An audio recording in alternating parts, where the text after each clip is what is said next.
What's good, y'all? Quasim back. Um, Thank y'all for tuning in to the video. It's been about 8 months since I uploaded a video. Uh, Thank y'all for showing some support on the old videos. Um, Today we'll be talking about the Witch of Endor in the Old Testaments. Um, that's in Samuel. Right now I'm in Judges, so that's the previous, or like two chapters behind. Not chapters, but two books behind. That's what you call it, books? That's what I'm gonna call it. Um, so it really interested me about the Witch of Endor because she was a sorceress, a sorcerer, a witch. Um, and they tell you not to practice necromancy, but we'll get to that. So basically, I haven't read the whole thing yet. Um, I was able to listen to, I was able to go on the website, on the internet, of course, and read a little bit about it. Excuse me. Sorry, y'all.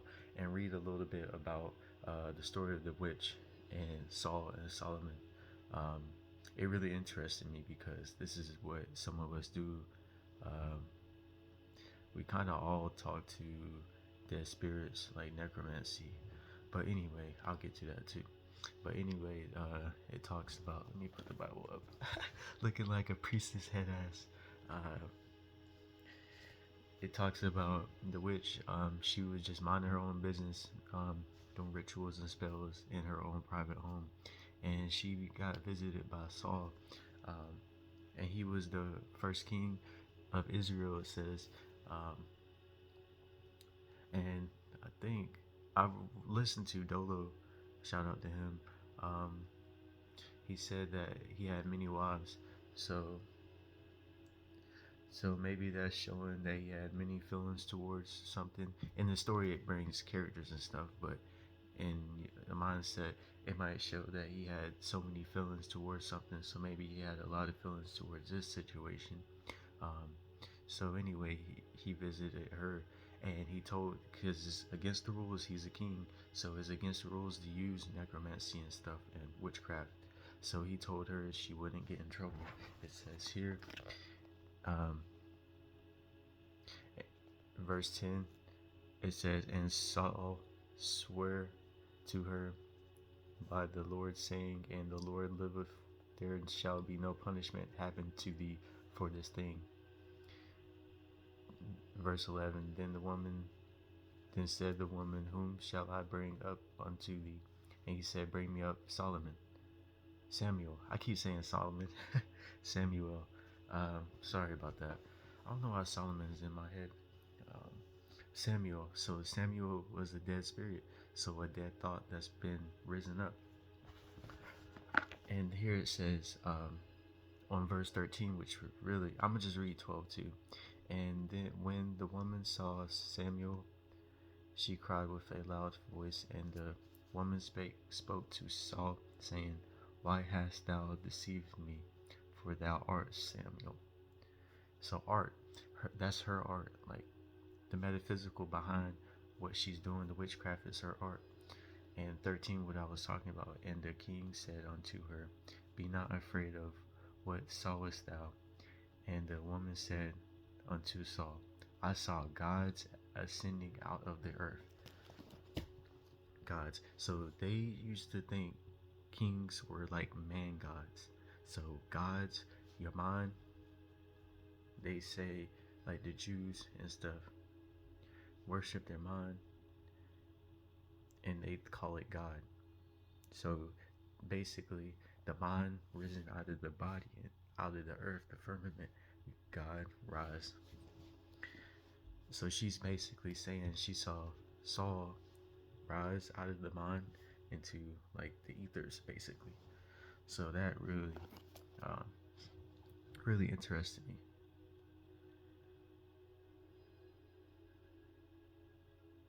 That really interested me.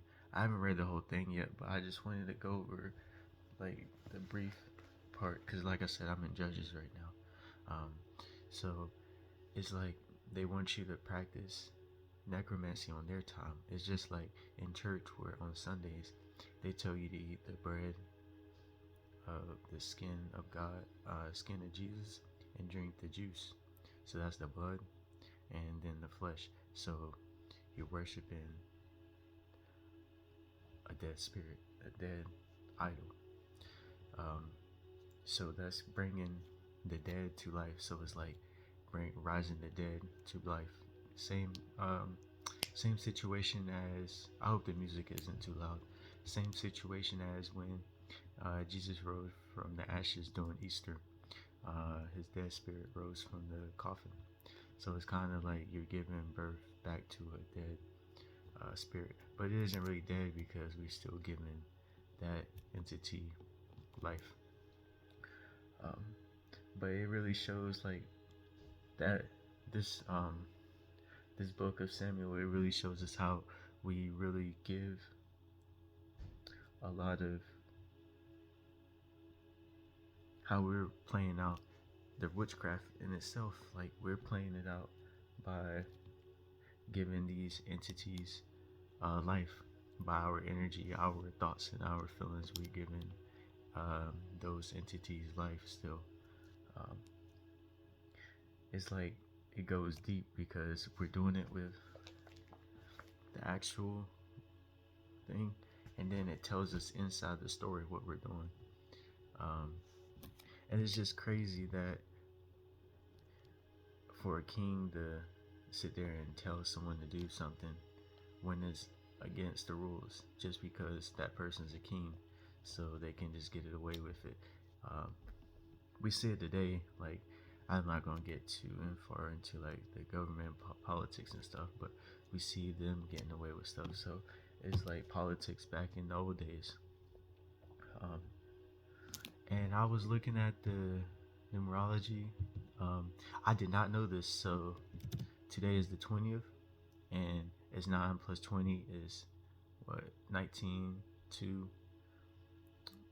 um, I'm sorry, 20, 29.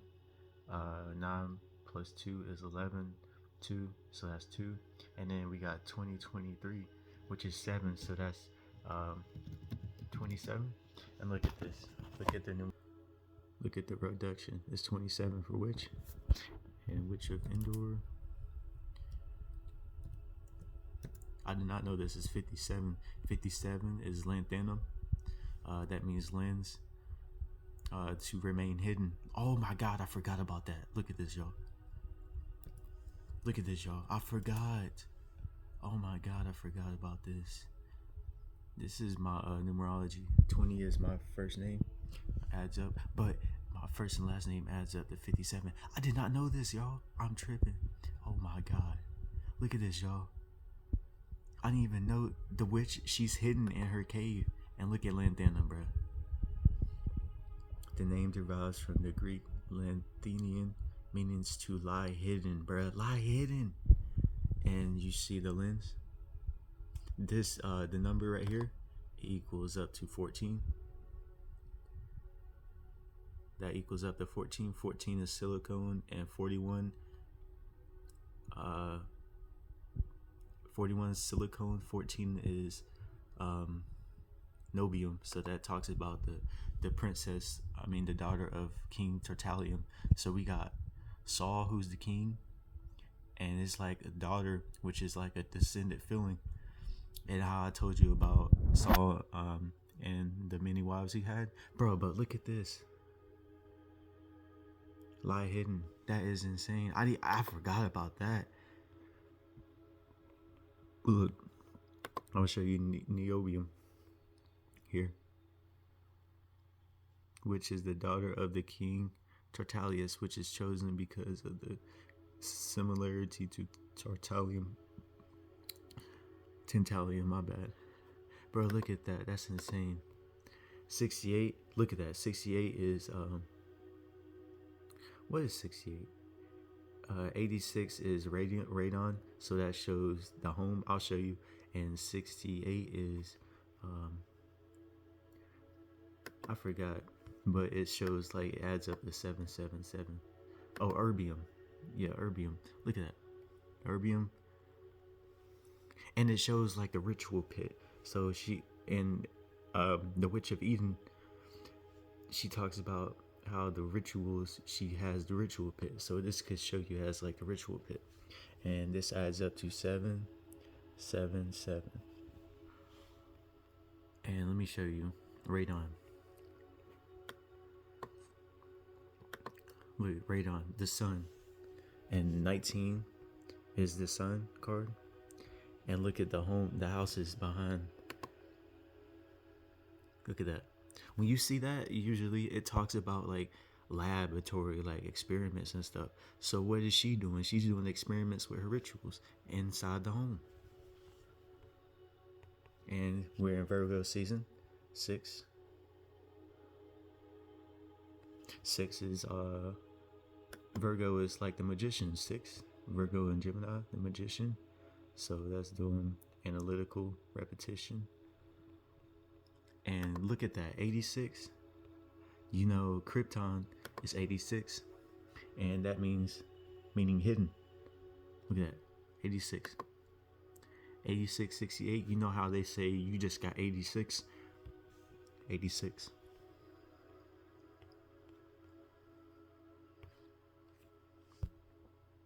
And 57 plus 50 is 17. 17 is chlorine.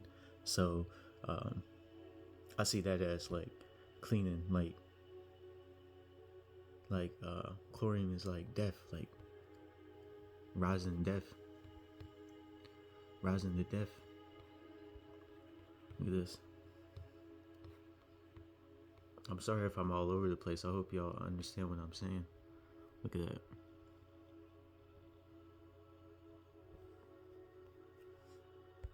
Just a little bit of numerology and chemistry with the verses in the Bible. Like, I probably could go a little bit deeper, but I just want to get it to where y'all can understand. Hopefully y'all do.